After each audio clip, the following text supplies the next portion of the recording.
No ar para o mundo inteiro, a 20ª edição do consagrado programa Podcast Liberados, em uma entrevista exclusiva com revelações jamais feitas pelo ex-presidente da República, José Sarney, aos 94 anos de idade e lucidez, em rede mundial, no comando da TV Meio, a emissora que mais cresce no país.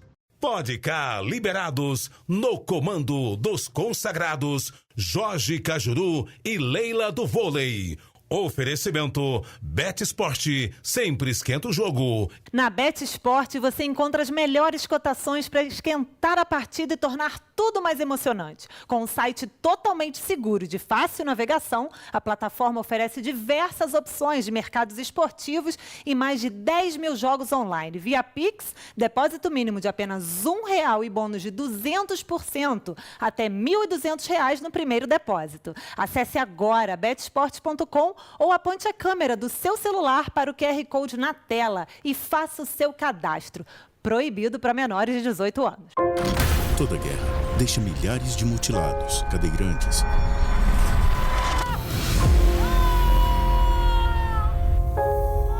É muita dor, sabe? É dor demais, muita dor. Abalou demais, sabe? Eu chorei.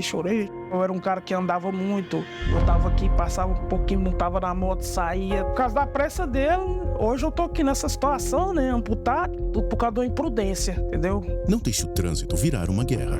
Detran, Governo de Goiás.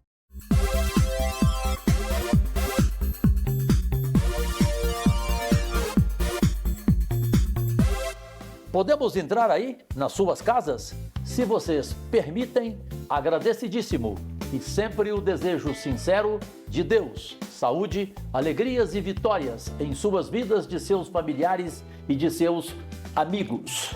Bem, brasileiros e brasileiras, nossas únicas vossas excelências, hoje é sábado, 10 da noite, rigorosamente dia 4 de maio de 2024, a 19ª edição para ficar na história do já consagrado programa de entrevistas Podcast Liberados, um talk show diferente de tudo que você já viu na televisão brasileira e hoje prazerosamente no comando em rede mundial da TV Meio, a emissora que mais cresce no país, pelas TVs abertas de 25 estados, as fechadas, NET e Claro, canais 19, e Sky, canal 70, as redes sociais, e agora podemos ter a audiência em todo o mundo, graças à TV Sul e a parceria com os aplicativos da Smarts, LG, Samsung, iOS e Android. Este programa sempre, quando é assunto político,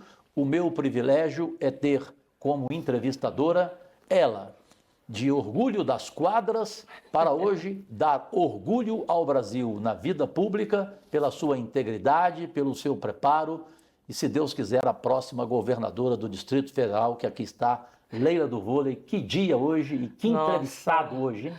Olha, eu quero te agradecer esse presente. Essa semana ele fez aniversário, 94 anos. Pois é, mas o presente é nosso, né, Cajuru? Prazer estar mais uma vez, mais um programa ao seu lado, entrevistando grandes figuras. E o presidente Sarney, eu acho que é um presente à parte, né? É uma grande, digamos, uma bênção para nós que estamos aí, principalmente eu, trilhando essa caminhada com você no podcast. É um privilégio. Bom, gente, você do outro lado. Presidente Sarney nunca foi vereador, nunca foi deputado estadual. O resto ele foi tudo. Tudo. Reconhecido, querido, amado no mundo inteiro, um presidente da República histórico, eterno, né? Com exemplos que arrastam, com palavras que convencem. A primeira pergunta rápida minha. Primeiro, o senhor não tem no nome de origem Sarney. De onde veio o Sarney? E completando, além de agradecer esse momento raro de uma entrevista com o senhor, presidente Sarney, chegar aos 94 anos com essa lucidez, quais são as causas e quais são as sugestões para tanta gente que quer chegar? Olha, eu só tenho com o maior débito a graça de Deus. Foi Ele que pôs a mão na minha cabeça e me deu esse destino de tantas responsabilidades, que eu agradeço todo dia. Sou um homem que tem muita fé a Deus, essa graça da vida. E o Sarney, por quê? O Sarney era o nome do meu pai. E é uma tradição que a gente vê desde a Bíblia, de quando as pessoas são conhecidas, filho de fulanos. Aí eu era, desde menino, José do Sarney, José do Sarney. Aí eu, quando já comecei a escrever, eu incorporei, eu digo, olha, eu tenho que botar José, porque senão ninguém conhece. Se eu for Zé Costa, ninguém sabe quem é. Então aí colocamos José do Sarney, era um tempo que a minha geração também gostava de botar. Ferreira Goulart, por exemplo, foi um grande poeta que o Brasil tinha. E o Ferreira Goulart era meu companheiro de geração, estávamos juntos. Então, ele não era Goulart, era José Ribamar Ferreira. Exatamente. Aí ele botou Ferreira, introduziu um Goulart. E o Bandeira Tribuzzi, um grande poeta do Maranhão, que até hoje o Brasil ainda não descobriu, mas vai descobrir. Ele botou Bandeira Tribuzzi, colocou um Bandeira em homenagem ao Manuel Bandeira. E comigo foi isso, eu botei o nome do meu pai, todo mundo me conhecia, eu vou incorporar. E fiquei José Sarney, não me arrependo e até hoje Nem pode arrepender. carrego a vida inteira. Com certeza. Eu já contei para a Leila, rapidinho, para a Leila fazer a sua abertura. Eu tive esse privilégio, então, e que coincidência entre nós dois. Eu, menino com 17 anos, na Rádio Globo, o meu nome era Jorge Costa. E o Fausto Silva, o Faustão, chegou em mim junto com o Osmar Santos e falou assim, eu vou tirar esse nome seu, Jorge Costa, porque você tem um sobrenome de apelido que todo mundo te chama de Cajuru. Então faz igual Sarney, José Sarney, veja o que o homem virou. E você vai virar alguma coisa chamando-se Jorge Cajuru. Leila do vôlei, craque. Sensacional. Presidente, mais uma vez, só reiterando aqui a nossa alegria de estarmos aqui com o senhor nesse final de dia. O senhor foi presidente de 2 poderes, né? Foi o primeiro presidente civil, depois de um período de ditadura. E uma expectativa, o senhor foi presidente num momento muito conturbado da história brasileira, que era vice do presidente Tancredo Neves, que veio a falecer, e era a transição de regime, né? Nós estávamos saindo de uma ditadura. Como é que foi para o senhor todo esse período? Assim, como é que... Foi um grande desafio, na verdade, que o senhor enfrentou. E eu queria saber um pouquinho, que o senhor contasse para a gente como é que foi esse período. Pois olhe, Leila, primeiro eu quero dizer a satisfação que tenho de você estar aqui na nossa casa me entrevistando. Mas para mim foi uma coisa muito sofrida, porque eu não esperava nunca que o Tancredo pudesse ter uma doença que terminasse com a sua morte. Porque nós viajamos o Brasil inteiro e ele sempre uma vitalidade muito grande. E depois, eu fazendo um retrospecto sobre as nossas viagens, eu me lembrei que ele sempre botava a mão aqui. Eu digo, já era, sem dúvida, aquilo que ele sentia que estava tendo. Pois olha, eu vivi aquela tragédia. Na noite que me comunicaram a morte do Tancredo, para mim, ainda era uma surpresa, quando todo mundo dizia que ele ia morrer. Eu orava pedindo a Deus pela saúde dele, porque eu não estava, de certo modo, preparado para assumir a presidência da República naquele momento. E eu sabia das dificuldades de presidência, principalmente num período daquele de transição. Eu confesso que chorei muito. E fui eu estava no Jaburu como vice-presidente, aí eu fui para o quarto lá no oratório que nós temos sempre na nossa casa, e então houve a minha emoção se prolongou bastante. E a partir daí eu disse, mas eu tenho que, se Deus me trouxe de tão longe e me deu essa missão, eu não posso senão enfrentá-la e ver como é que... Mas eu não tinha tantas dificuldades. O ministério todo eu conduzido, nomeado por pessoas, algumas eu não conhecia, entendeu? o partido meu não existia, porque nós tínhamos saído para entrar nessa coligação. Mas eu reconheço, e naquele tempo o Aureliano foi quem disse isso, que sem a nossa participação seria difícil a transição democrática no Congresso para funcionar o colégio eleitoral, que Tancredo sempre dizia, olha, eu vim no Brasil, eu vim ser candidato para sepultar de uma vez o colégio eleitoral. Então, eu tinha que procurar, primeiro ver, eu tinha uma grande experiência de homem público, já tinha sido governador, senador por muitos anos, então deputado, então eu sabia, e sempre dedicado a estudar os problemas que tinha o país, e como escritor, alguns livros já publicados. Alguns não, só mais de 100. 120, né? 120. Então, Biografia política e literária. Nossa. E livros premiados no mundo inteiro. Tive que resolver o problema dos militares, e resolvi logo, porque eu reuni o Leônidas com os generais que ele achava importante e disse a eles, vamos governar com duas diretrizes. Primeira, o dever de todo comandante é zelar pelos seus subordinados. Aí os senhores, daqui para frente, ninguém vai fazer ordem do dia com mensagens subliminares para o presidente da República. Sou eu, o comandante-chefe, vou fazer a reivindicação. Os senhores levam ao ministro, o ministro vem ao presidente e nós, então, faremos as medidas que forem necessárias. E a segunda, o dever de todo comandante é zelar pelos seus subordinados. Então, a segunda é muito mais séria, porque eu digo, eu vou fazer a transição com os militares e não contra os militares. Porque naquele tempo eles tinham medo de revanche, porque todo mundo tinha uma ala autêntica do PMDB que fazia uma carga em cima deles e fez em cima de mim também para que eu desse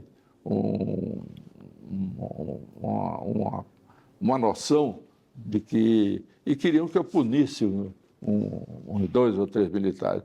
Eu disse, vocês sabem que o Exército Nacional ele foi quem garantiu a unidade nacional. Então, eu não vou fazer eu vou fazer uma amostra. Lembre-se que nós não ganhamos a presidência com revolução, nem com rifle na mão, nem lutando.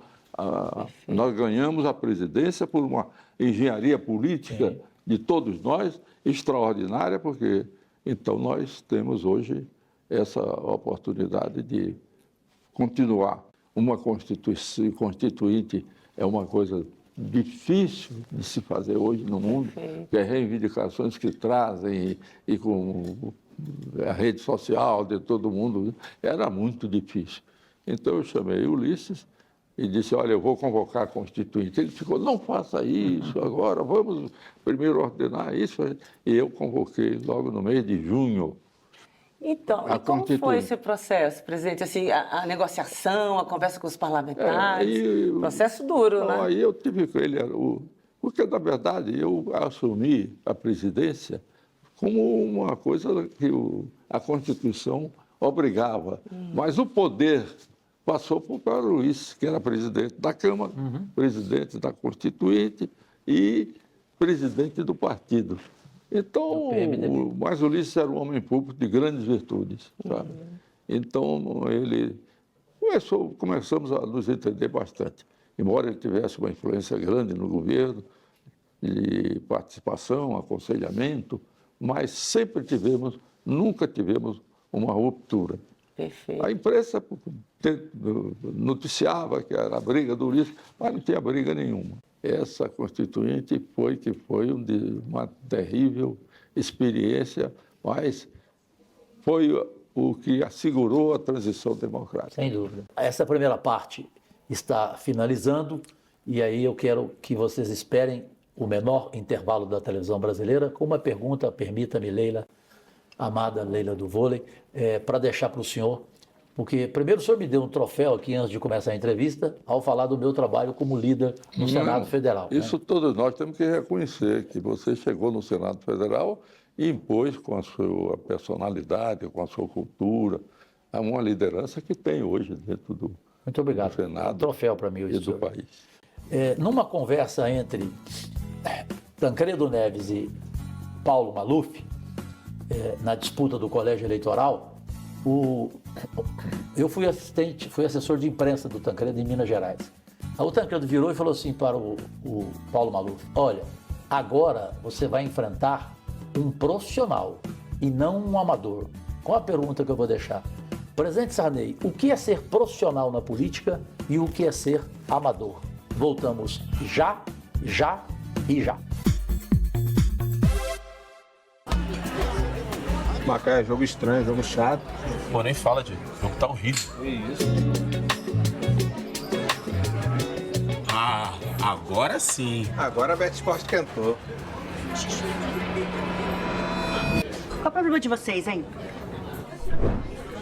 Ah, tá, gente. A BetSport esquenta o jogo mesmo.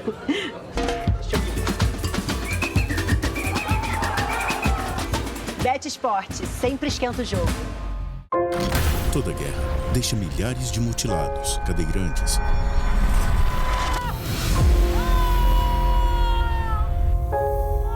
É muita dor, sabe? É dor demais, muita dor. Abalou demais, sabe? Eu chorei. Eu era um cara que andava muito. Eu tava aqui, passava um pouquinho, montava na moto, saía. Por causa da pressa dele, hoje eu tô aqui nessa situação, né? Amputado por causa da imprudência, entendeu? Não deixe o trânsito virar uma guerra. Detran, Governo de Goiás. Pode cá, liberados no comando dos consagrados Jorge Cajuru e Leila do Vôlei. Oferecimento BetSport, sempre esquenta o jogo.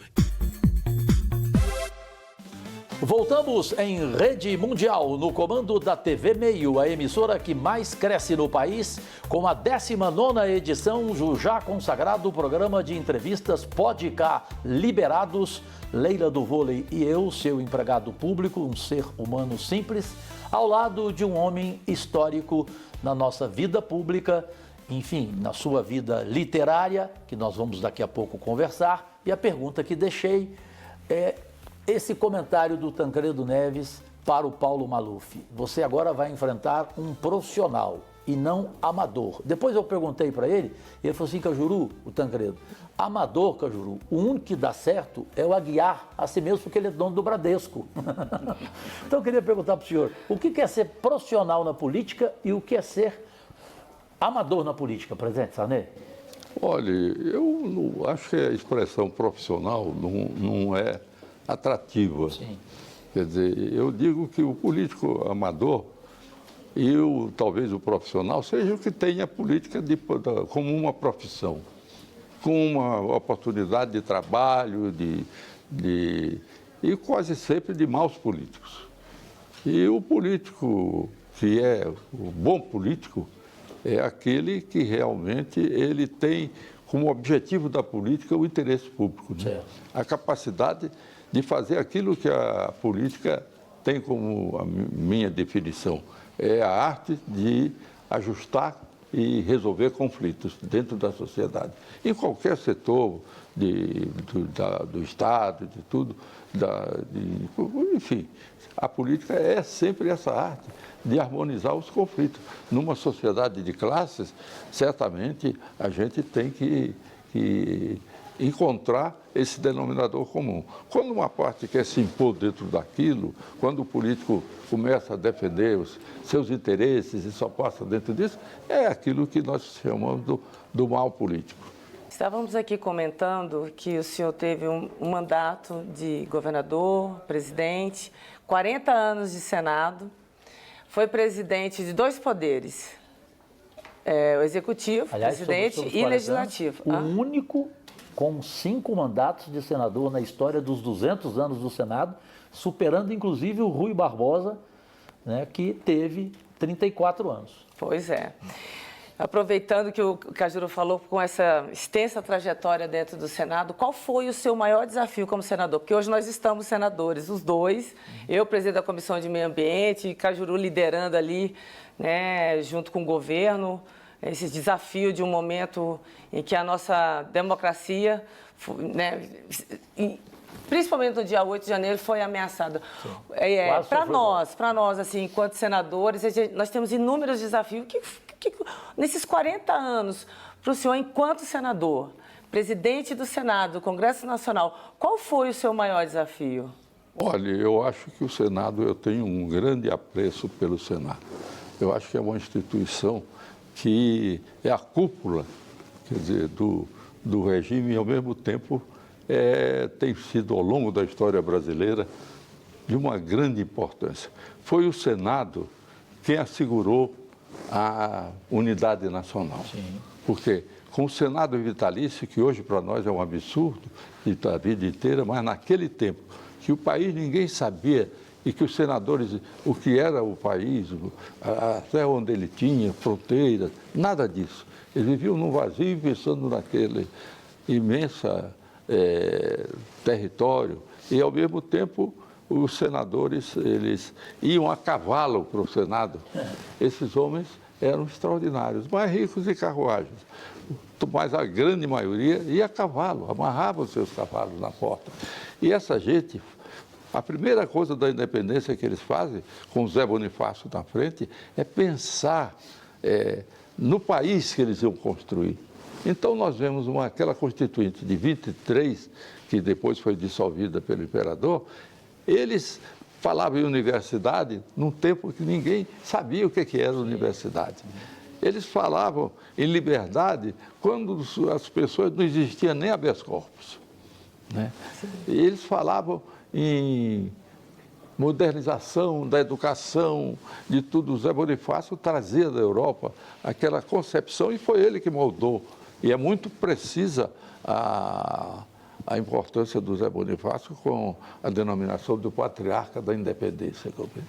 E o seu Senado vitalício dava o sentido de perpetuidade do país. Quer dizer, nós estamos construindo uma coisa que vai ficar eterna. E o Senado foi o grande instrumento disso, em apoio ao Conselho de Estado, que era realmente aquilo que dava a conservadorismo, vamos dizer assim. Então, vem Dom João VI, que tratou de resolver o problema da propriedade, a importância que ele achava que era acima de tudo. Vem a República e trata dos direitos individuais. Então, o Rui Barbosa, então, construiu o civilismo que o Brasil passou.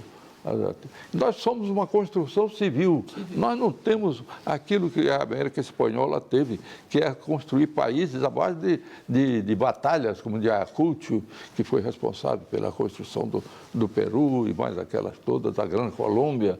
E nós aqui no Brasil fizemos isso com pessoas que procuravam um Estado de Direito, criando uma Constituição num regime que era monárquico. Então, aí o Senado tem uma importância extraordinária, quando ele passou a consolidar a existência do país. E essa vitaliciedade era essa visão de uma perpetuidade do país. E o Conselho de Estado também era um centro de conservador que o imperador presidia e mandava. Aí, presidente Sarney, o Brasil, às vezes, ele não tem memória. Até daqui a pouco quero fazer uma pergunta para o senhor sobre Prêmio Nobel de Literatura. Mas a Leila, que é uma senadora apaixonada por meio ambiente, pela cultura, ela e vocês merecem reviver, porque entre as milhares de virtudes para o legado José Sarney no Brasil, tem uma que a gente deve falar mais dela, a Lei Sarney. O que foi a Lei Sarney? Foi investir na cultura. Sim. Esse foi o primeiro homem público que deixou esse exemplo para a classe política. E aí cabe uma pergunta, porque nós dois sempre brigamos lá no bom sentido. Como está a cultura hoje criada pelo senhor através da Lei Sarney no Brasil? Nós estamos num período, infelizmente, muito pálido. Relativo à cultura brasileira. Não temos uma criação, um grande escritor de ficção da magnitude do Guimarães Rosa, do Jorge Amado, do Josué Monteiro. Machado de Assis. Então, Machado de Assis, para falar nos antigos. Então, é um tempo também que desapareceram. Nós não temos um grande pintor nesse momento que possa ocupar o lugar do Portinari. Portinari, de Brodowski. De Brodowski, onde era a terra do Saulo Ramos também. Eu acho, quando eu fiz a lei, eu tinha estudado o problema dos Estados Unidos em relação à cultura. Nos anos 20, eles criaram uma lei de incentivos fiscais. Então, tem outro nome, era muito diferente, mas isso me levou a colocar justamente uma lei de incentivos fiscais. E na qual, se nós estamos numa sociedade industrial de economia, nós temos que colocar a cultura dentro dessa sociedade. Sim. Criar a cultura como também um instrumento que dentro da sociedade ele tenha seu valor. E ao mesmo tempo ele possa ter um valor econômico, por exemplo, o mercado de artes. E tudo isso no Brasil nós não criamos dessa maneira. Então eu fiz o primeiro projeto apresentando. Ninguém tinha falado em incentivos fiscais para isso. Ninguém. Então eu peguei uma parte do sistema americano, com uma parte das coisas que na França eles também tinham fazendo, e apresentei esse projeto. Mas aí o governo não aprovava porque todos eles eram que tiravam receitas E aí eu vim o Ministério da Fazenda e o certo é que 5 vezes eu tentei e não consegui. E na última vez, ao sair do Senado, o meu discurso de posse não foi aquele negócio de adeus com aqueles da parte, é uma coisa terrível, né? Eu não gosto de dizer adeus. Então, nós tivemos apresentei, disse que eu quero sair como entrei, apresentando o projeto de incentivos à cultura.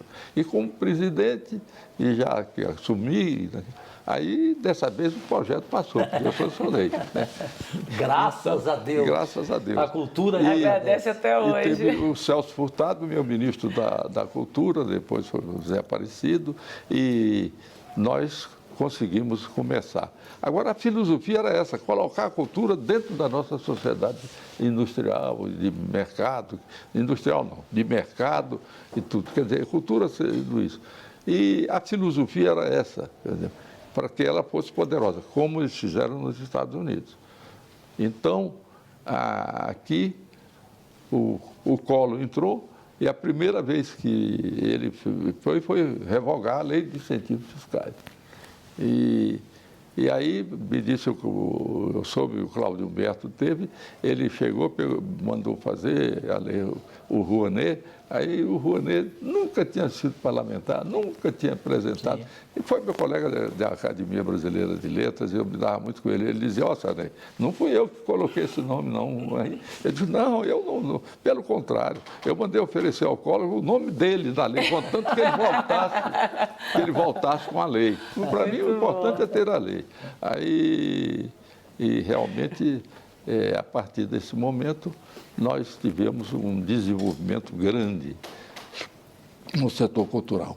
Mas com essa revogação e o sentido da nova lei foi essa de botar o ministério no meio, aprovando as obras. Nenhum artista, nenhum escritor, nenhuma pessoa, músico de grande qualidade, ele vai se pegar e botar sua obra, sua vida, para ser aprovada pelo Ministério da Cultura para vários funcionários. Como tem hoje, tem que aprovar o projeto e tal. O resultado é que hoje a coisa não passou a ser um bom negócio para os empresários, que em vez de pagar imposto, pagam 5% para... Admirável, Leila do Vôlei. Não, só voltando à parte ambiental, o senhor foi o primeiro parlamentar a tratar sobre... falar sobre meio ambiente, tratar sobre meio ambiente, trazer para as discussões a pauta meio ambiente. Em 2025 agora nós vamos ter a COP30, lá em Belém do Pará. O que o senhor acha, assim, com relação ao legado, o que a COP, né, por toda a sua experiência como político, ela pode trazer de reflexões, sendo aqui no Brasil, e a gente sabe que a gente já está sofrendo muito com a questão do aquecimento global, as questões climáticas. O que o senhor acha que a COP vai trazer de benefício, de reflexão para o Brasil em 2025, quando finalizar em Belém? Olha, eu em 1972 fiz o primeiro discurso sobre meio ambiente, um discurso que eu elaborei muito profundamente, que sobre meio ambiente, naquele tempo que o Brasil era o vilão mundial do problema do meio ambiente, que a Amazônia, todo mundo tinha aquela tese de que era o pulmão do mundo, quando na realidade isso não existe, entendeu? A Amazônia é de grande importância, não tem dúvida disso, mas você sabe que não é o pulmão do mundo, é uma expressão muito forte para pensar o relacionamento do que é a respiração para nós e o meio e o mundo, entendeu? E uma floresta fazer aquilo que nós temos da respiração, que os gregos tinham um deus da respiração. Então, depois disso, eu não sabia que eu ia ser presidente e que ia tratar desse problema também muito gravemente, porque o mundo inteiro estava em cima do Brasil. Caiu o muro de Berlim e isso eles procuravam uma nova ideologia. Então pegaram o meio ambiente, o Gorbachev pegou e todo mundo no mundo inteiro começou a adotar o meio ambiente, porque é uma causa que todo mundo é a favor, não há problema neutro dizer que é contra o meio ambiente, mas ao mesmo tempo ficou nessa discussão sem tão grandes consequências. Eu, naquela época de presidente, a primeira coisa que fiz foi criar o programa Nossa Natureza, que na realidade foi um grande programa. E em seguida, eu mandei o nosso homem da Relação Exterior, o Paulo Tasso, que era secretário-geral, disputar que nós fôssemos a sede da segunda conferência sobre o meio ambiente de Estocolmo. Então, dia 2 de setembro que se instalava lá. Então, fizemos isso e conseguimos um acordo com aquela, eu já não me lembro o nome corretamente, não quero pronunciar errado, uma grande defensora do meio ambiente mundial, que era secretária de primeira-ministra da Suécia. Então, fizemos um acordo com a Suécia de ela não disputar, ser a secretária-geral da conferência aqui no Brasil, que ela foi, contanto que a conferência foi feita no Brasil. Eu acho que essa de Belém é a continuidade das Nações Unidas em mobilizar em todo mundo sobre o problema fundamental, que é essa. Nós temos que tratar da terra que Deus nos deu para viver. Nós não podemos fazer isso, dilapidar e da maneira como todo mundo vinha fazendo. E, na realidade, hoje há uma consciência mundial, sobretudo sobre o clima, das mudanças que existem baseadas na ação do homem, né? Que passou a ser o maior poluidor da natureza. O maior. Presidente Sarney, infelizmente eu tenho 50 anos de carreira nacional em televisão, rádio e jornais, e eu lamento muito que grandes entrevistadores tenham tempo limitado para entrevistados raros, Leila do Vôlei. Nossa Senhora, né? Então nós vamos para a última parte do Podcast Liberados em rede mundial. Agradecemos a todas as afiliadas, agora no Distrito Federal, a TV Correio Brasiliense também, no comando da TV Meio, a emissora que mais cresce no país. E aqui fica uma pergunta para o presidente José Sarney, continuarei dividindo, evidentemente, prazerosamente, com Leila do Vôlei, das quadras de orgulho, hoje para a vida pública, ela como senadora. Presidente Sarney, um brasileiro foi a Estocolmo e ele estava lá com vários homens que decidem o prêmio Nobel, seja da medicina, seja da literatura e tal. E ele fez uma pergunta: por que o Brasil nunca teve um homem merecedor de um prêmio Nobel? Aí ele respondeu da seguinte forma, para o senhor depois responder do menor intervalo da televisão brasileira: porque vocês no Brasil destroem os seus heróis. Vocês não tratam bem os seus heróis. Tem muitos que mereciam ganhar o prêmio Nobel e a culpa é de vocês. Eu estou curioso para ouvir o que o senhor pensa sobre este assunto, que em rápidos segundos vocês tomarão conhecimento. Agradecidíssimo, voltamos já e já. Macaé, jogo estranho, jogo chato. Pô, nem fala, Diego. O jogo tá horrível. Que isso? Ah, agora sim. Agora a Bet Sport cantou. Qual é o problema de vocês, hein? Ah, tá, gente. A Bet Sport esquenta o jogo mesmo.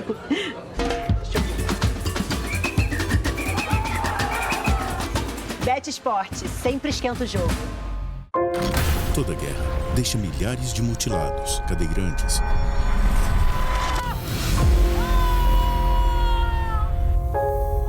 É muita dor, sabe? É dor demais, muita dor. Abalou demais, sabe? Eu chorei. Eu era um cara que andava muito. Eu tava aqui, passava um pouquinho, montava na moto, saía. Por causa da pressa dele, hoje eu tô aqui nessa situação, né? Amputado, tudo por causa da imprudência, entendeu? Não deixe o trânsito virar uma guerra. Detran, Governo de Goiás. Pode cá liberados no comando dos consagrados Jorge Cajuru e Leila do Vôlei. Oferecimento Bet Sport, sempre esquenta o jogo. Outro dia eu estava refletindo por que o Brasil não tem nenhum prêmio Nobel, né? A Argentina tem, o Chile tem, sim. Venezuela, Colômbia e muitos países do mundo, Estados Unidos, México. Mais de 300, México e assim por diante. E nós não temos prêmio Nobel. Por quê? Exatamente essa pergunta, numa oportunidade que eu tive num jantar em Estocolmo, eu vi que, de repente, eu tinha na minha frente 3 membros do comitê que indica os prêmios Nobel. E aí fiz essa pergunta para eles. Eles não responderam imediatamente, não, porque acho que ficaram meio embaraçados. Mas eu acho que depois de umas doses de vodka, coisa desse tipo, um deles falou assim, vou responder a sua pergunta. Vocês, brasileiros, são destruidores de heróis. Olha, nossa, foi uma coisa, hein? Foi uma pancada no estômago. Nossa. Né? Aí eu falei, por quê? Ele falou, todos os candidatos brasileiros que apareceram, contrariamente a dos outros países, em particular Estados Unidos, quando aparece um candidato brasileiro, todo mundo joga pedra do Brasil. Não tem apoio da população. Parece que um brasileiro desconfia do outro ou tem ciúme do outro, sei lá o que acontece. Brasileiros e brasileiras, nossas únicas vossas excelências, voltamos para a última parte da 19ª edição do já consagrado e agora em rede mundial no comando da TV Meio, a emissora que mais cresce no país, o Pode Cá Liberados com Leila do Vôlei e comigo, aqui em Brasília, neste sábado, sempre começando às 10 da noite, 4 de maio, e na próxima quarta-feira, a reprise às 11h45 da noite. Sei que o Brasil inteiro vai pedir várias partes dessa entrevista com o histórico presidente da República e raríssimo homem público chamado José Sarney do Maranhão para o mundo. Por que, presidente Sarney, o Brasil nunca teve o direito de um prêmio Nobel com tanta gente qualificada e de talento indiscutível? Olha, nós tivemos a oportunidade de ter um prêmio Nobel. Mas primeiro eu quero dizer que eu fiquei muito feliz, porque você disse brasileiras e brasileiros. Porque essa expressão foi a minha. Eu me lembro. Você acha que eu estou copiando quem? Não, você tá fazendo o seguinte, você está colocando em primeiro lugar brasileiras e brasileiros. Isso. E hoje a gente vê todo mundo de brasileiros e brasileiras. As mulheres em segundo lugar. Quando, na realidade, a expressão que nós iniciamos foi brasileiras e brasileiros, né? Nós estivemos muito perto de um prêmio Nobel. Porque quando foi o Saramago, quem ia ser escolhido era o Jorge Amado. Mas o Jorge Amado, finalmente, ele tinha recebido o prêmio Stalin, que era do mundo comunista, o prêmio mais alto da literatura. Então, aí a comissão encarregada do prêmio Nobel, que é tradição há muitos anos, ela resolveu que não podia dar o prêmio ao Jorge Amado. E aí escolheu o Saramago como escritor da língua. Que eu, aliás, não concordo. Eu achei que tinham melhores escritores do que o Saramago em Portugal naquele tempo. Albertina Berta Luiz, por exemplo, ela é uma grande romancista portuguesa, que era o Alçada Batista também, e, no entretanto, eles escolheram o Saramago. Ele construiu um lobby muito grande lá, então isso fez com que, na realidade, o primeiro prêmio que era do Jorge passou para ele. Mas eu acho que nós... os brasileiros destroem os grandes heróis? Pois é, por isso que nós temos essa tradição. A gente chega, se é o presidente da República, todo mundo fala disso, daquele marca com ele. Se é o grande médico, aí a mesma coisa. Nós temos esse defeito de nunca encontrar as qualidades que as pessoas têm. Só olham as pessoas ruins. Na realidade, isso aconteceu. Porque nós temos o Machado de Assis, que podia ter sido prêmio Nobel, nós tivemos... O Machado já tinha morrido, não podia ser. Mas o Jorge Amado, como eu disse, o Guimarães Rosa, no tempo, o Guimarães Rosa é um escritor extraordinário. E o senhor? Mundial. Por que o senhor não fala do seu nome? Com 120 livros, premiado no mundo inteiro. Para mim, o seu melhor livro... O Dono do Mar. E o senhor também merecia um prêmio Nobel, é? Não, eu tenho ainda um grande chão, como dizem os americanos, pela frente. O chão... Né? Com 94 falar isso, Leila, linda. Eu vou voltar para a política, presidente. Volta para a política. Rapidamente aqui, o senhor foi a figura que liderou a redemocratização no país. Qual foi o seu sentimento quando o senhor viu aquelas cenas de depredação, né, do Congresso, né, do STF, enfim, naquele 8 de janeiro? Qual foi o seu sentimento? Foi um sentimento de duas faces. A primeira, aquela revolta interna, aquela minha mágoa de que o país apresentasse uma cena daquela natureza, aquele vandalismo, os objetivos que ele tinha e tudo. E a outra, sem dúvida, era uma positiva, como é do meu feitio, que era que as nossas instituições, a transição democrática que eu participei como protagonista, eu acho que ela tinha sido tão forte que já aguentou 2 impeachment de presidente e aguentava uma tentativa dessa de desestabilização da estrutura legal do país. Entendeu? E a nossa Constituição de 88, ela tem muitos defeitos. Eu acredito que todo mundo concorda nisso. 2 capítulos, para mim, são importantíssimos na Constituição. A dos direitos humanos e a dos direitos sociais. Que ela colocou, porque na convocação eu dizia isso, e vou repetir o que já disse aqui. No Império tratou-se de consolidar a propriedade. Na República, a prova de valores individuais. Mas nós começamos, então, a ter os direitos sociais a nível constitucional dentro da Constituição de 88. É a mais longeva que nós já tivemos, sem hiatos, quer dizer. Então, é uma grande coisa do Brasil.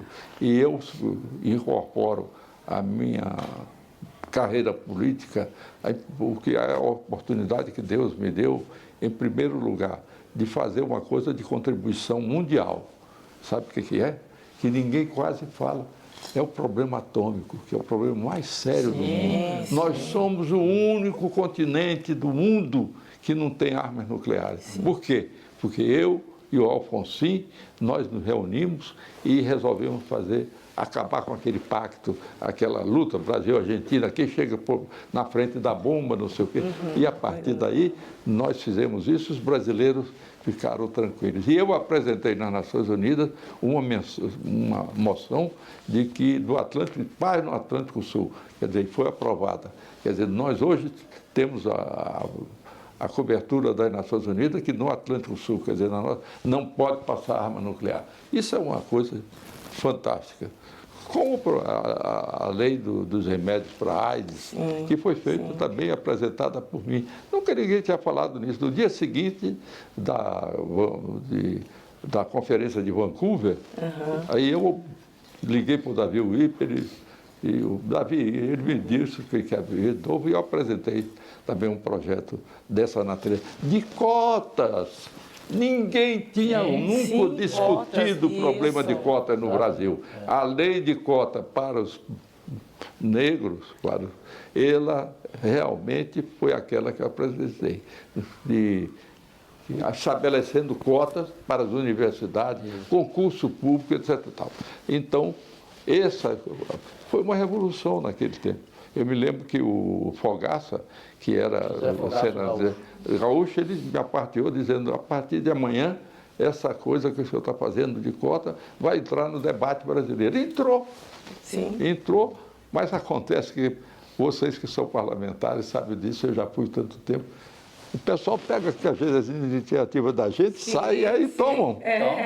Então, quando o filho é bonito, todo mundo é bom. Aí o Paim, que é meu amigo, que gosta dele, chegou e me consultou. Eu devo incorporar a sua lei no Estatuto de racial? Eu digo, pois não, eu quero é que saia isso. Já foi motivo de pronunciamento meu na tribuna. Como também das leis de incentivos fiscais. Incentivo fiscal também, já aí tiram da gente. Presidente, muitos governadores, senadores, não sei se é a mesma coisa com a Leila, falaram, Cajuru, só você fazer uma pergunta, porque na altura da sabedoria e da história de José Sarney, o eterno presidente, ele pode responder. O senhor é admirador de Lula, né?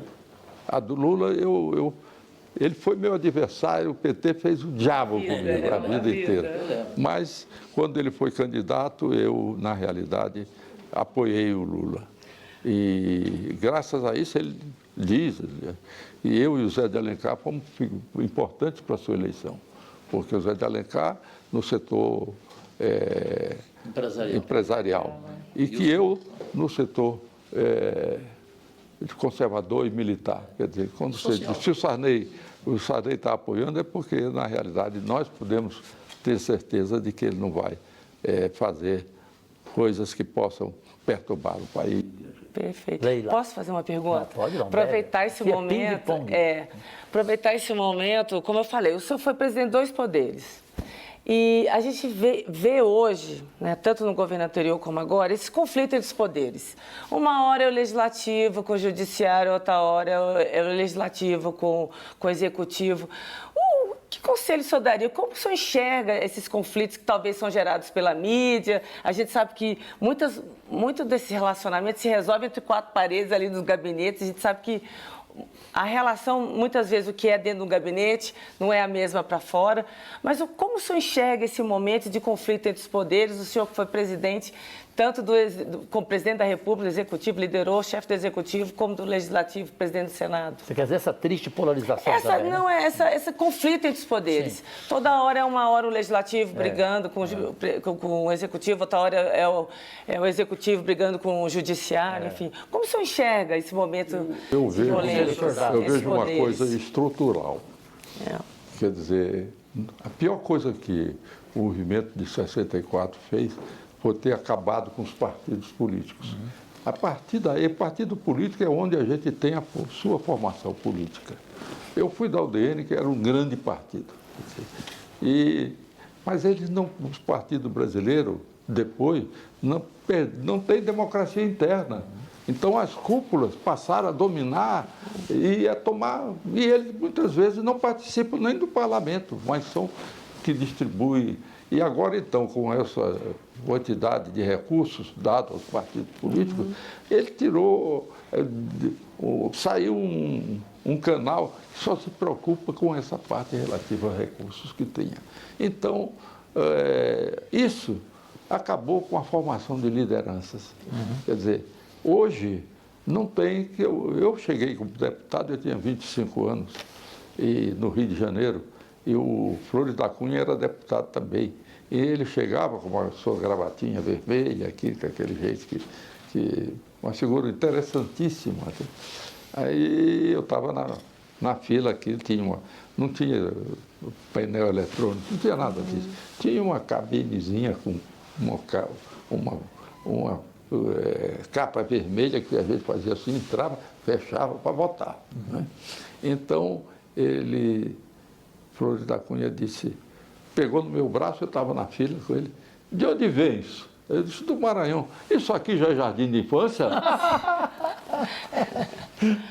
Então, mas eu queria citar isso do tempo, porque eu era deputado. O líder da nossa bancada, da UDN, era o Otávio Mangabeira. Carlos Lacerda, de quem eu fui vice-líder da banda de música, eles tocavam trombone, violino e tal. Eu reco-reco, né? Agora chegou o momento mais esperado no encerramento do programa Pode Cá Liberados, que é o quadro Defina em uma Palavra. Sempre começo com Leila, do vôlei e do Brasil. Tancredo Neves. Extraordinário fadista. Fernando Collor. Collor foi um homem de sorte que, infelizmente, ele foi um homem de sorte. Em uma palavra, Michel Temer. Um excelente constitucionalista. Dilma Rousseff, em uma palavra.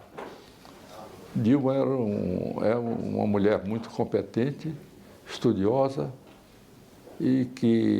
mas não chegou a exercer uma liderança política. Senado Federal. O Senado a grande instituição do país. Vocês têm essa responsabilidade.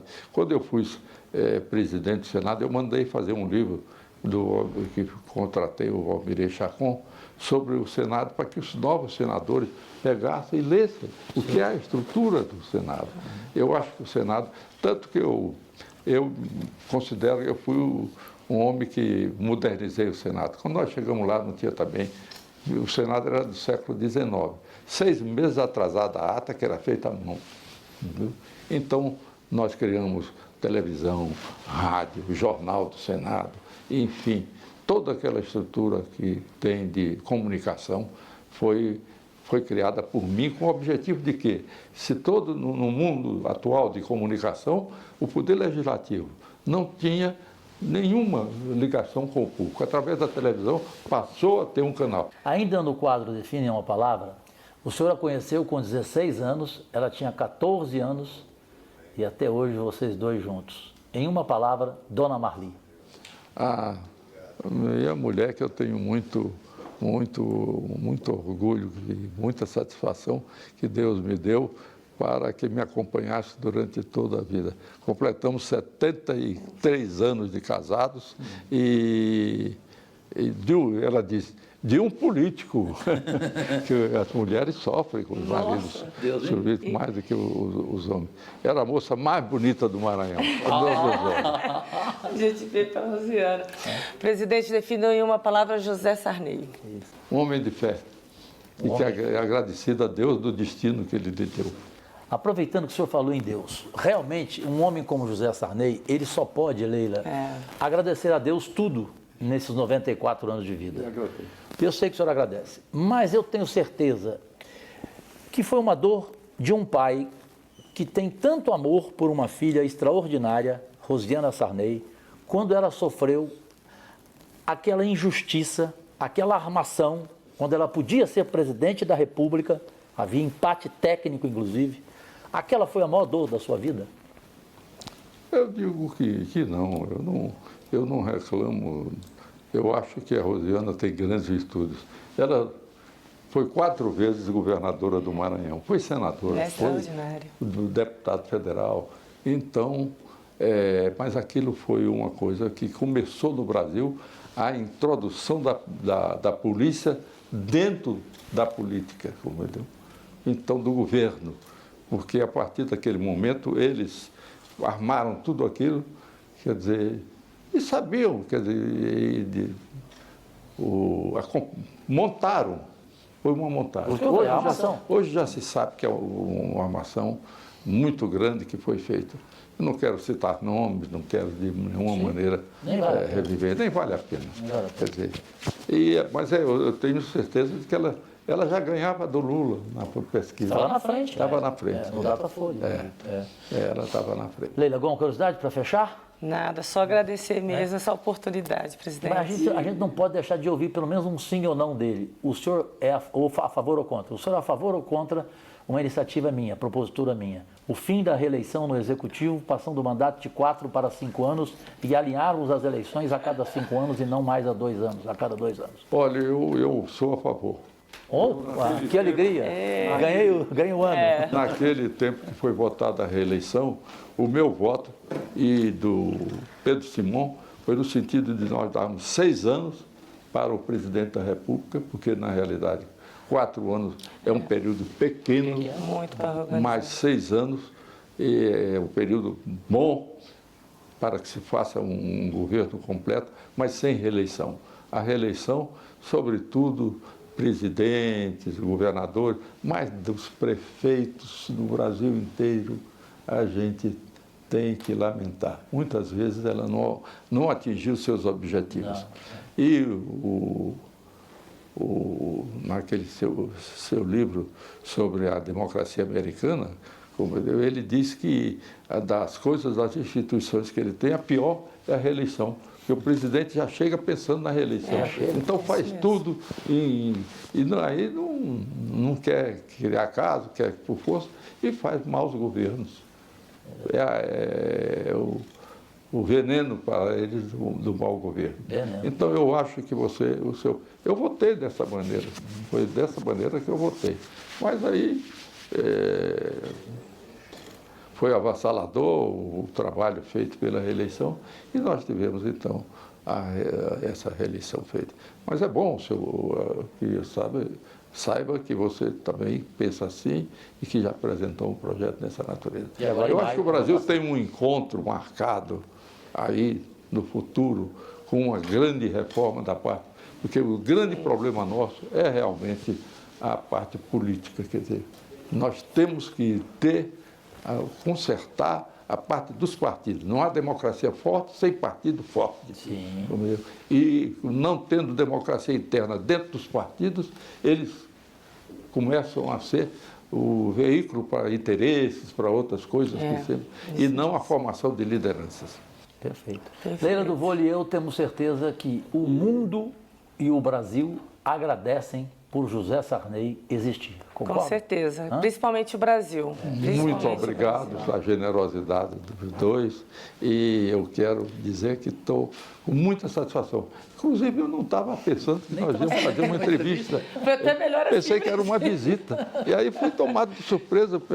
Vocês todos que estão trabalhando aí invadiram aqui a minha casa e ocuparam os lugares. Aí eu digo, o que é? É uma entrevista. Aí eu realmente tenho muito satisfação. E agora muito mais. Depois nós terminamos o programa, quer dizer que seria uma simples visita que eu pensava, mas tive uma grande alegria. Você, Leila, que é uma liderança aí extraordinária dentro de Brasília. Sua bênção. Amém. Que Deus a proteja. E você, Cajuru, que você tenha êxito continuado na sua atividade política. Olha, Leila, depois vamos combinar. Felicidades a vocês, pessoal e política. A sua família, Deus e saúde sempre. E aquilo que eu falei no dia do seu aniversário por telefone que não chegou até o senhor. Por favor, presidente José Sarney, morra de parto aos 120 anos. Por gentileza. Leila, vamos depois tentar uma brecha na agenda do presidente Sarney para a gente conhecer as histórias lindas que ele tem, da juventude dele, vivida nos rios do Maranhão, do Piauí. Ele tem histórias lindas. É um pioneiro, né? Um pioneiro.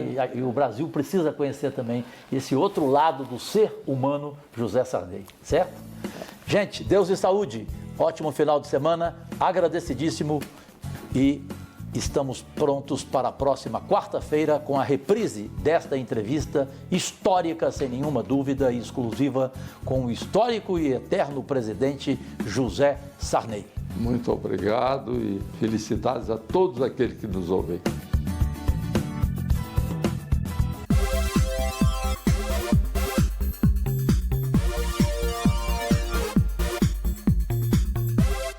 O mundo inteiro acaba de ver mais uma entrevista exclusiva do já consagrado Podcast Liberados, hoje com o ex-presidente da República, José Sarney, e seus 94 anos de idade e lucidez.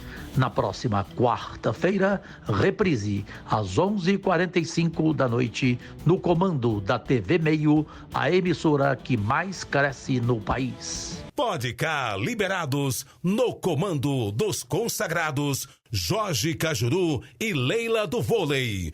Oferecimento Bet Esporte, sempre esquenta o jogo. Macaé, jogo estranho, jogo chato. Pô, nem fala, Diego. O jogo tá horrível. Que isso? Ah, agora sim. Agora a Bet Esporte cantou. Qual é o problema de vocês, hein? Ah, tá, gente. A Bet Esporte esquenta o jogo mesmo.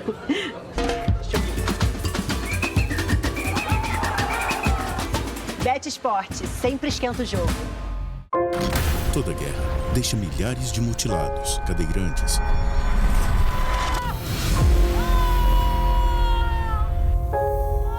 É muita dor, sabe? É dor demais, muita dor. Abalou demais, sabe? Eu chorei.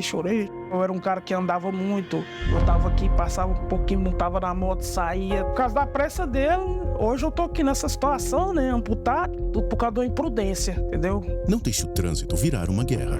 Detran, Governo de Goiás.